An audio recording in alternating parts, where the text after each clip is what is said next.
Jurassic Park is perhaps one of the most recognizable dinosaur-based movies ever made. Who in their right minds would have ever imagined that a movie about dinosaurs being cloned and brought back to the real world would be such a big franchise with multiple movies, lots of tie-in materials, video games, DVDs and whatnot. Today I'm going to dissect the first movie of the franchise and talk about why it has been such a big masterpiece and probably the only film in the entire franchise that is unanimously agreed upon that it's the best film in the entire franchise because it's widely well received.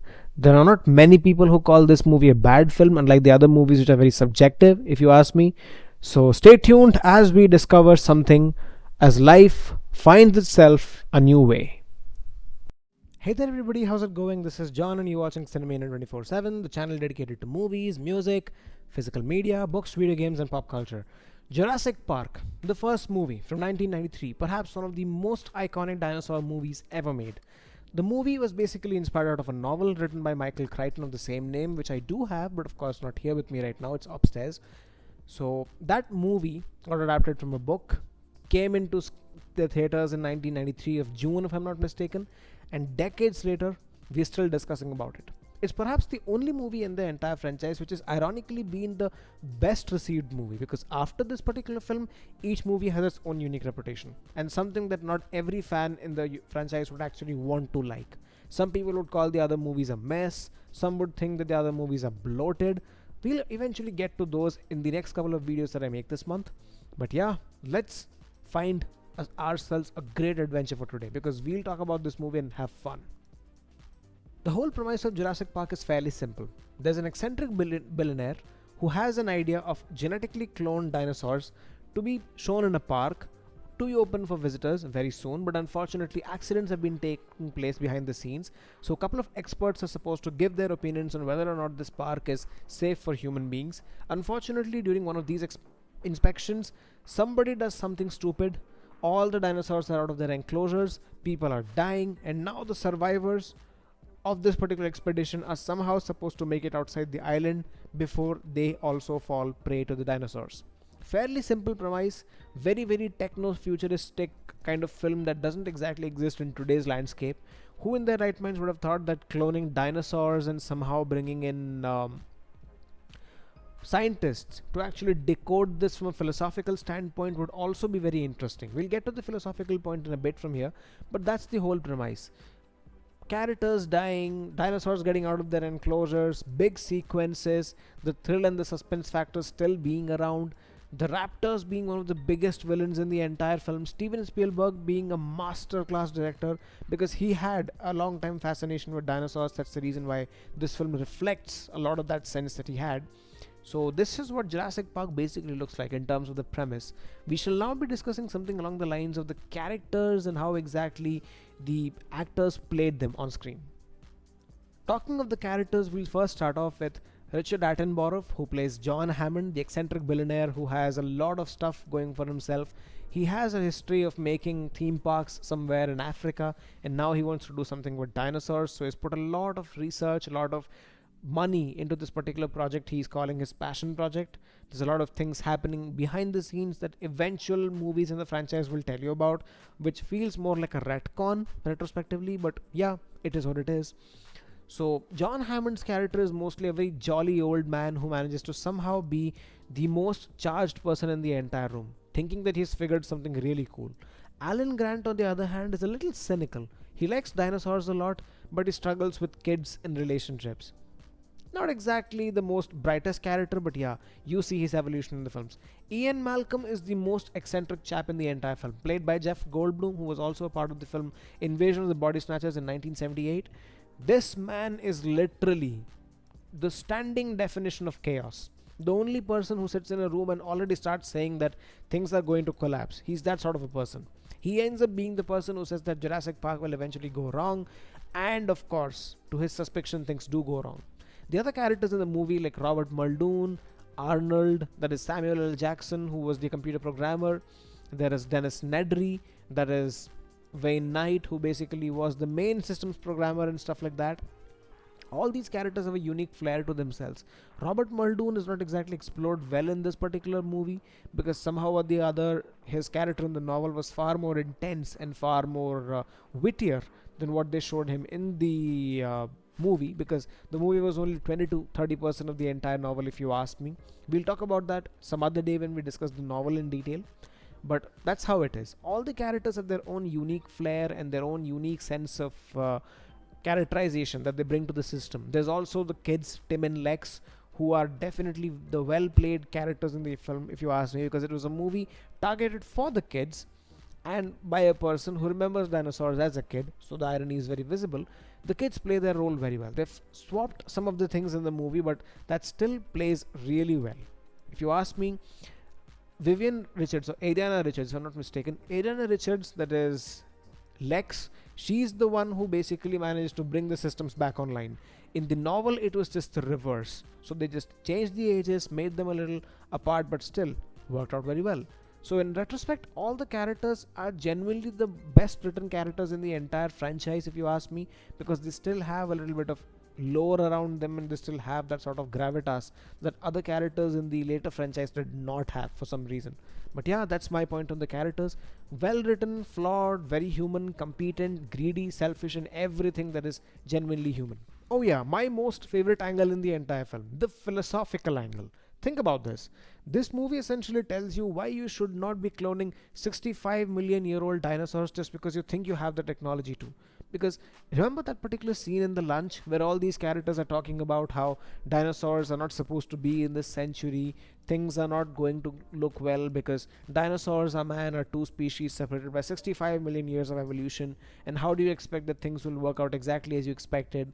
Then there is Ian Malcolm being Ian Malcolm, who essentially has a big monologue about how he's basically upset with the idea that they managed to clone such old animals, and then he's trying to apparently put the point that John Hammond is playing with nature. That's not something he should be doing, considering how bad it could end up in. The other characters have all got their own objections in that scene. Everyone except Donald Gennaro, who happens to be the lawyer, who unfortunately meets his end in this film.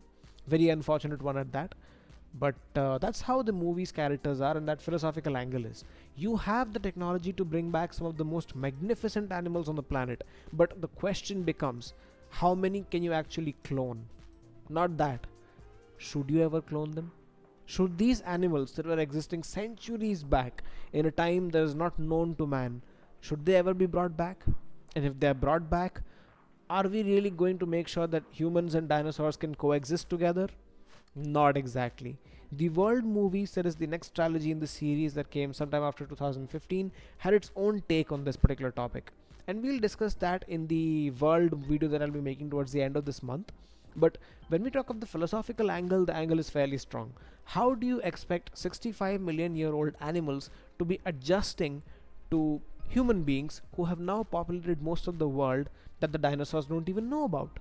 It's a very strong angle, if you ask me. And the whole idea about how control, the illusion of control, is something that was driving John Hammond is also shattered in one of the scenes where, Ellie Sattler, that is Laura Dern's character, tells him that he never had control. He apparently believed so that automation can somehow change things, but in reality it just went southways. That's the entire movie for me. The philosophical angle is perhaps one of the most attractive things about Jurassic Park, because this is that particular film which has the strongest philosophical angle, and the maybe second most strongest angle would be with The Lost World, which we'll discuss next week. Now, this is a fairly interesting point because I'm going to talk about the wow factor here. Think about this. Dinosaurs, up until that point in history and that point in time, when perceived as very, very different characters, very, very different animals in the fossil record from a scientific standpoint. Now, I'm not exactly a scientist per se, but I did have my share with dinosaurs back in the day. So I can say that dinosaurs were called as cold-blooded animals sometime in the past, when they were just thinking that they are big, fat lizards with no agility or whatever. But then decades of findings, decades of scientific evidence shows that no, that was not the case. And by the time this movie had come out, the scientific community had already made large amount of advancements and new discoveries that otherwise challenged the very theories that the people believed. back in the day. That's the reason when you see a dinosaur in Jurassic Park, the 1993 film, it feels really special because nobody in their right mind had ever shown a dinosaur this way. This was the first and the last time you ever see dinosaurs being this cool. The franchise might have already convinced you that every single installment that they're bringing about is somehow doing something new, but let's be real, most of those movies after that certain point in time did not exactly have the wow factor that Jurassic Park somehow managed to have. Even in the second film, The Lost World, there's a dialogue that Ian Malcolm says that it's always ooh ah and then there's blood and screaming. He already is used to the idea of dinosaurs being on a remote island where they're all living in little communities of their own or stuff like that. The wow factor is something that makes Jurassic Park still special because it's the first movie that used such a high level of special effects and CGI in order to make sure that the dinosaurs look very, very different as opposed to what they were presented decades back or even in the movies that came before this one.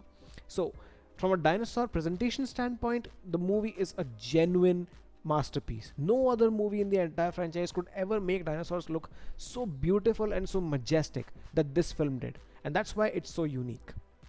Perhaps this is the most common point that you all have already talked about on a lot of channels on YouTube, but let's be real, the CGI and the special effects deserve a special mention here. Why am I saying that? Because even after 33 years of the film's release, the special effects do manage to hold up in most of the places. Sure, there are minor errors in the movie that you can simply ignore or simply just forget about when you start thinking of it that this is a movie which came decades back. It does have most of the special effects and most of the visual effects working out really well. That Brachiosaurus scene, the scene where Alan Grant and the others are looking at the dinosaur herd coming out of water, which is one of the most magnificent film shots anyway, if you ask me. Then there is also the idea of the T-Rex breaking out of the enclosure. Then there is the Dilophosaurus scene. All these scenes have their own unique amount of practical effects and CGI that still manages to hold really, really well. And that's one of the biggest reasons this movie has held on better than most of the movies in the franchise. Although my understanding or my read of the other films completely depends on how you're looking at them.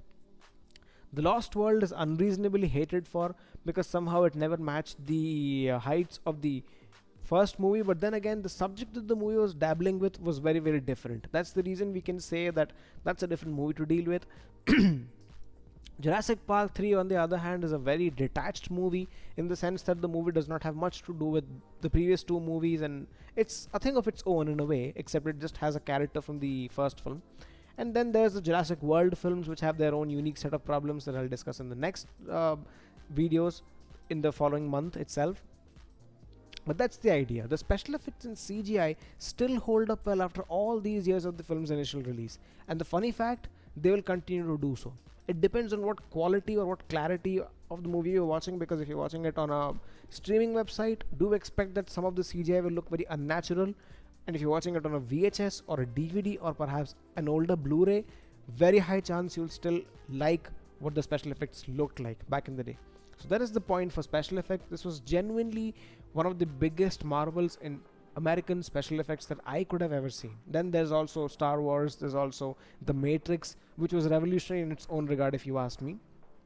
But Jurassic Park already set the bar high for special effects films, something that no other movie in so many years has ever managed to get the title of. At least they didn't create the same impact that Jurassic Park did. That's what I'm saying. For closing notes, I can simply tell you a couple of things. This movie had great stuff going on. Dennis Nedry stealing the embryos and then meeting the very end that he was supposed to, very, very dark. The T-Rex out of the enclosure, practically one of the biggest nightmares anybody can ever have. The raptors literally being hell-bent to kill the humans, another big problem to deal with if that ever happens in real life. The magical rescue that Miss T-Rex makes, she's a miss by the way, Miss T-Rex makes at the end of the movie, that's another unique thing. John Hammond's entire dream crashing away, that's also a very powerful philosophical point that unfortunately was never really explored if you ask me, because I believe sometime between the first movie and the second movie they could have also included some material that showed how John Hammond was sad that his decades old dream or his big vision of bringing dinosaurs back to the world actually failed that bad, and it became really, really controversial because people died, stuff went wrong and so on. This is what I think about the film in general. I also do happen to have the Region 2 DVD with me here. One of the best things I own. Great picture quality, got a lot of special features as well. The special features are particularly worth looking at if you ask me, because there's a lot of things that they've done with the film, a lot of behind the scenes stuff going on. Steven Spielberg is a visionary director if you ask me, and this man's movie is perhaps going to go down as one of the best films ever made in the history of Hollywood. That already is the case, if I'm not wrong. So that's the video for today, guys. Thank you so much for watching my video. Please keep buying films on physical media. That's the most amazing way to protect movies and your memories for long. Stay safe, guys. Bye bye and Godspeed.